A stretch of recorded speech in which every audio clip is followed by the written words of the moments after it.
Hello students.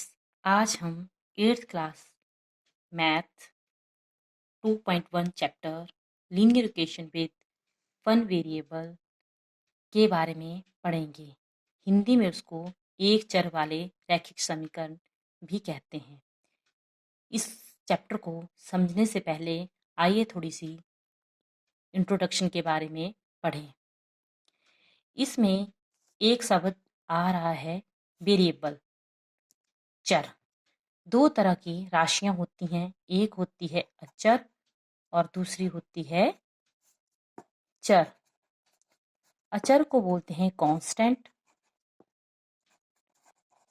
और चर राशि को बोलते हैं वेरिएबल। कांस्टेंट में हमारे पास गिनती आती है 1 2 3 4 एंड सो ऑन। और वेरिएबल में इंग्लिश के शब्द जैसे x y z a b c, कुछ भी ऐसी समीकरण जिनमें एक्स वाई जेड आता है वो समीकरण वेरिएबल वाली समीकरण होती है, और जिनमें ये नहीं आता है वो कांस्टेंट होती हैं।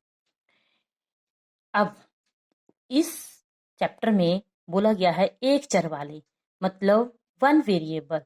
ये जो 2.1 है इसमें आपको एक ही वेरिएबल लेना है, चाहे आपकी समीकरण एक्स में दी हो, चाहे पाई में हो, चाहे एक ही जेड हो। बोलने का मतलब ये है कम्बिनेशन नहीं होगा।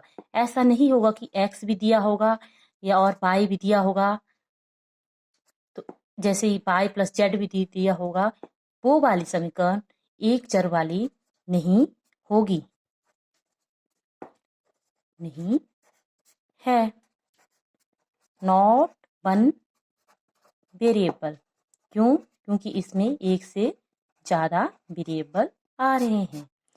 तो आप समझ गए होंगे एक चर मीन्स एक ही आएगा, चाहे एक्स आए वाई आए जेड आए समीकरण में, और वो रैखिक होगी। रैखिक का मतलब है लीनियर का, जिसकी पावर एक ही होगी। पावर आपने पहले भी पढ़ी है, जिसको हम बोलते हैं घात। उनकी घात ओनली वन ही होगी। जैसे कि मैं एक एग्जांपल ले रही हूँ, हमने लिख दिया x + 2 = 3, या हमने कोई और समीकरण ले ली z - 4 = 6। ये दोनों समीकरण भी एक चर वाली रैखिक समीकरण है, linear equation with one variable. क्यों? क्योंकि इनमें एक से ही वेरिएबल आ रहा है x, और इसमें z, और इसकी घात क्या है? 1, 1। इस तरह की समीकरण क्या कहलाएंगी? एक चर वाले रैखिक समीकरण। इन समीकरणों में एक साइड लेफ्ट हैंड साइड होती है और दूसरी साइड राइट हैंड साइड होती है। हिंदी में बायां पक्ष और इक्वल टू के दूसरी साइड दायां पक्ष होता है। और इसको सॉल्व करने के लिए हमारे पास लेफ्ट हैंड साइड और राइट हैंड साइड दी गई होगी, जिसमें से हमने इंग्लिश का जो शब्द आएगा मीन्स वेरिएबल जो आएंगे उनकी वैल्यू निकालनी है। जैसे कि इसका पहला क्वेश्चन ले रहे हैं, x - 2 = 7।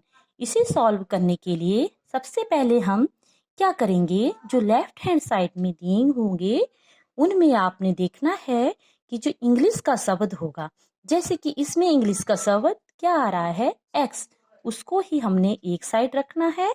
और इसके अलावा जो भी कांस्टेंट आएंगे मीन्स अचर राशि आएंगी, उनको हमने राइट हैंड साइड में ले जाना है। इनको सॉल्व करने के लिए आप एक बात ध्यान में रखेंगे, जैसे ये x है, ये -2 है इस साइड लेफ्ट साइड, जब इसको हम राइट हैंड साइड ले जाएंगे, ये 7 है राइट में, यहाँ माइनस है 2 के साइड। जब ये दूसरी साइड चला जाता है तो माइनस का क्या बन जाएगा? प्लस। हमारे पास आ गया 7 + 2 = 9। आप एक बात ध्यान रखिए कि अगर लेफ्ट में प्लस का साइन या है, जब ये दूसरी साइड चला जाता है तो प्लस का क्या बन जाएगा? माइनस। अगर माइनस है इस साइड किसी नंबर के साथ जब ये इक्वल टू के दूसरी साइड जाएगा तो वो प्लस बन जाता है। अगर कोई नंबर मल्टीप्लाई में है, गुना में है, जब ये इक्वल टू के दूसरी साइड जाएगा तो उसका डिवाइड बन जाता है। और अगर कोई नंबर डिवाइड में है तो उसका राइट हैंड साइड में जाके मल्टीप्लाई हो जाएगा। इस तरह से ये वाला फार्मूला आप याद रखेंगे। जैसे कि ये क्वेश्चन हमारे पास हो गया, इसका दूसरा पार्ट भी हम देख सकते हैं। यहाँ बाई जो है वो हमारे पास वेरिएबल है, 3 कांस्टेंट है। 3 को जब राइट हैंड साइड ले जाएंगे तो प्लस का क्या बताया मैंने, क्या बन जाता है, माइनस। माइनस के 3, 10 में से 3 चले गए तो कितने रह गए, 7, और बाई की वैल्यू यहाँ पर 7 आ गई। इस तरह से हम एक चर वाले रैखिक समीकरण हल कर सकते हैं। धन्यवाद।